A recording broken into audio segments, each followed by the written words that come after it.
దేవుడి దగ్గరికి వస్తున్నాం మనం.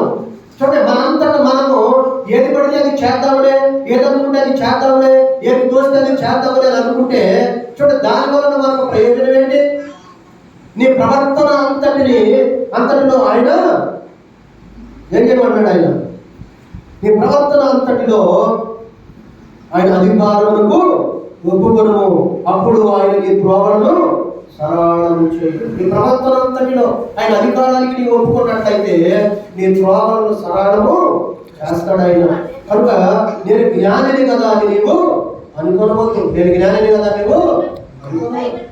ఎందుకంటే చూడండి, జ్ఞానము నేనే, జ్ఞానాధారము నేనే. ఎవరికైనా జ్ఞానము పొదువుగా ఉన్నాయన్నా వాడు నన్ను అడుగుకోవలేదు. బుద్ధి జ్ఞాన సర్వ సంపదలు నా యందు గుప్తముగా ఉన్నామని చెప్పాడు ఆయన. బుద్ధి జ్ఞాన సర్వ సంపదలు.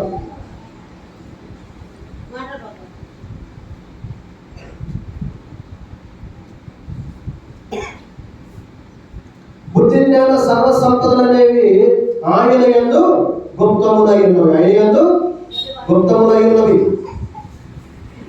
కనుక చూడు, ఆయన అంటున్నాడు, యెహోవా యందు భయభక్తులు కలిగి చెడుతనమును విడిచిపెట్టుము. యెహోవా యందు భయభక్తులు కలిగి. ఎందుకంటే హృదయపూర్వకముగా ఆయన ఆజ్ఞలను భయపడటం ద్వారా ఏం జరుగుతుందంటే, యెహోవా యందు భయభక్తులు కలిగి చెడుతనాన్ని విడిచిపెట్టినప్పుడు అప్పుడు నీ దేహములకు ఆరోగ్యమును, నీ ఎముకలకు సత్తువయు. ఎందుకంటే మన ప్రవర్తన అంతటిలో ఆయన అధికారములకు మనం ఒప్పుకుంటున్నాము కాబట్టి చూడ మనం ఏం చేస్తాడంటే, మన దేహంలో ఉన్న ఏ బలహీనత అయినా, ఏ అనారోగ్యమైనా, ఏ అస్వస్థత అయినా, ఒకవేళ ఎలాంటి మరణకరమైనదైనా సరే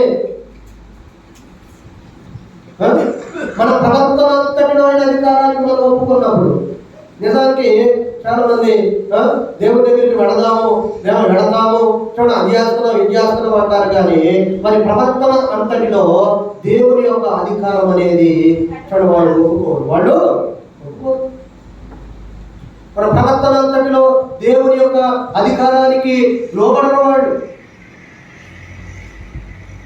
కనుక ఇక్కడ అంటున్న మాట ఏంటంటే, చూడండి, యెహోవా యందు భయభక్తులు కలిగి చెడుతనమును విడిచిపెట్టుము, అప్పుడు నీ దేహములకు ఆరోగ్యమును, నీ ఎముకలకు సత్తువయు కలుగును. మన ఎముకలకు సత్తువ కలుగు. చూడండి, దినాలలో చాలా మందికి మోకాళ్ళ నొప్పులు. చూడండి, మోకాళ్ళ నొప్పులు. చూడండి, ఎముకలలో సత్తువ లేకపోవడం. ఏదో చిన్నగా మనకు ఆమె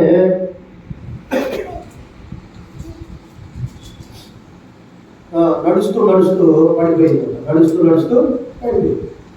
ఎందుకంటే పెద్ద వయసు కాబట్టి చూడండి ఏమైందంటే ఒక చోట ఇరిగిపోయింది. ఎందుకంటే పెద్ద వయసు వచ్చింది. చూడండి, నడుస్తూ ఉంది. కానీ ప్రభువు ఆయన కలవరి సిలువలో చూడండి ఒక్క ఎముక కూడా ఎరగకోకుండా చూడండి, నిజంగా ఆయన ఎన్నో దెబ్బలు కొట్టారు. యెరూషలేమంతా కూడా వీధులలో ఆ సిలువ మోయిస్తూ తిప్పారు. ఎన్నోసార్లు తన్నారు. కానీ నిజానికి ఆయన ఎముక ఒక్కటి కూడా ఎరగలేదు. ఎందుకంటే ఆయన సిలువ వేయబడిన తరువాత చూడండి, ఇద్దరు దొంగల కన్నా ముందుగానే ఆయన ప్రాణము విడిచారు. కనుక చీకటి పడుతున్న తర్వాత ఒకవేళ అలా సిలువ వేసిన వారి యొక్క ప్రాణం కానీ ఉంటే వారి కాళ్ళు చేతులు ఎరగొట్టి బలవంతంగా చంపేస్తారు. కనుక ప్రభువు ఆ సమయం దగ్గర పడిన కొలది చూడండి ముందుగానే ఆయన ప్రాణం విడిచి తండ్రి నా ఆత్మను నీకు అప్పగించుకొనుచున్నానని చెప్పాడు.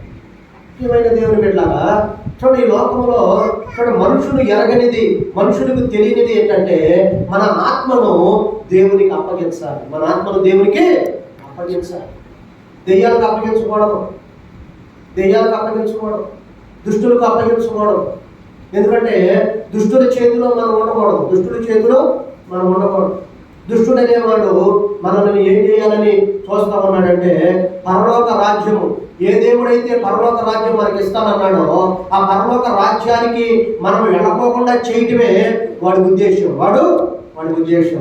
ఈ లోకంలో నువ్వేమైనా చేయి, నువ్వేమైనా చేసుకో, కానీ పరలోక రాజ్యానికి నువ్వు వెళ్ళడానికి వీలేదు. ఎందుకంటే వాడు నరకానికి పోతున్నాడు కాబట్టి మనం కూడా వాడితో పాటు నరకానికి రావాలని. ఎందుకంటే వాడికి జతగా మనల్ని పోగు చేసుకుంటాడు, జతగా వాడిని పోగు చేసుకుంటాడు. నిజంగా నువ్వు వాడి జత కట్టి నరకానికి పోతావు, మరి పరలోకానికి తీసుకువెళ్ళే యేసయ్యను ఆయన జత కట్టి, అందుకని అన్నాడు కుమారుని సహవాసముకు పిలిచిన వాడు నమ్మదగిన వాడు.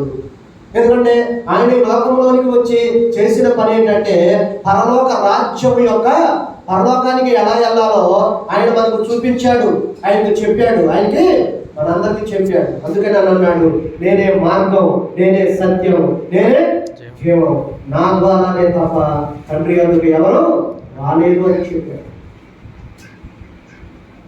తండ్రి అందుకు ఎవరు రాలేదని చెప్పాడు. కనుక ఎక్కడ కూడా చెబుతున్న మాట ఏంటంటే అప్పుడు నీ దేహములకు ఆరోగ్యమును, నీ ఎముకలకు సంతోషు కలుగును, నీ రాబడి అంతటిలో ప్రథమ ఫలమును, నీ ఆస్తి అంతటిలో భాగమును ఇచ్చి యెహోవాను గణపరచుము. అప్పుడు నీ పొట్టలో ధాన్యము సమృద్ధిగా ఉండును. ఈ పనులు మనం చేస్తే ఎప్పుడు కూడా సమృద్ధి ఉండదంట, ఎప్పుడు కూడా సమృద్ధి ఉండదంట. నిజంగా ఆయన చెప్పిన పనిని, ఆయన చెప్పిన మాటలను, ఆయన చెప్పిన ఆజ్ఞలను, ఆయన చెప్పిన వాక్యమును, ఎందుకంటే ఆయన వాక్యమై ఉన్న దేవుడు, వాక్యమై ఉన్న దేవుడు. మనమైతే వాక్యం వింటున్నాం, ఈ చెబుతూ వింటున్నాం, ఆ చెబుతూ వదిలేస్తున్నాం. చూడండి, అందుకనే ఆయన ప్రకటన గ్రంథంలో చెప్పిన మాట ఏంటంటే చెవి గలవాడు వినును కాక, చెవి గలవాడు వినును కాక. ఎవరైతే చెవులు ఉన్నాయో చెవి కలిగిన వాడు వింటాడు.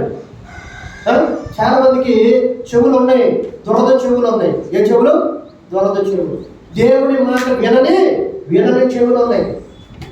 దేవుని మాటలు పెడ చెవిని పెట్టే చెవులు ఉన్నాయి. దేవుని మాటని పెడ చెవిని పెట్టే చెవులు ఉన్నాయి. దేవుని మాటలను చూడండి వినిపించుకొని చెవులతో వాడు కలిగి ఉన్నాడు. అందుకనే కొంతమంది మూర్ఖులుగా ఉన్నారు, కొంతమంది లోబడిన వారిగా ఉన్నారు, కొంతమంది ఆసక్తి లేని వారిగా ఉన్నారు, కొంతమంది ఆశ లేని వారిగా ఉన్నారు, దేవుని మాటలను పట్టించుకోని వారిగా ఉన్నారు. కనుక ప్రియమైన దేవుని బిడ్డలారా, ఇలాంటి మాటలను చూడండి. అందుకనే ఆయన నా కుమారుడా, నా కుమారుడా, అప్పుడు నీ పట్టణంలో ధాన్యం సమృద్ధిగా ఉండును, నీ గానులోని కొత్త ద్రాక్షారసము పైకి పొర్లిపారును. నా కుమారుడా, యెహోవా శిక్షను తృణీకరింపవద్దు, ఆయన గద్దింపులకు విసుగవద్దు. నా కుమారుడా అంటున్నాడు. మనట్లో కూడా అదే మాట అన్నాడు ఆయన, నా కుమారుడా. ఏమన్నాడంటే చెబుతూ ఉన్నాడు, ఆయన శిక్షను తృణీకరించవద్దు, ఆయన శిక్షించినప్పుడు తృణీకరించవద్దు. ఎందుకంటే తండ్రి తన ఇష్టుడైన కుమారుని గద్దించు రీతిగా యెహోవా తాను ప్రేమించు వారిని గద్దించును. ఎందుకంటే కుమార్తెలను ఎందుకు గద్దిస్తాము, ఎందుకు శిక్షిస్తామంటే వాడు అలా ఉండడం మనకి ఇష్టం లేదు. వాడు ప్రయోజకులు అవ్వాలని, మంచివారు కావాలని, వారికి మంచి భవిష్యత్తు ఉండాలని, మంచిగా చదువుకోవాలని, మంచి గుణాలు అలవర్చుకోవాలని, మంచి పద్ధతిలో వాడు పెరగాలని, మంచి విధానంలో వాడు ఉండాలని మనం ఏంటంటే ప్రతి సందర్భంలో వాడు గర్జిస్తాం, వారిని విసుక్కుంటాం, వారిని కోపపడతాం. ఎందుకంటే అలాంటి పరిస్థితులలో వాడు ఉండటం అనేది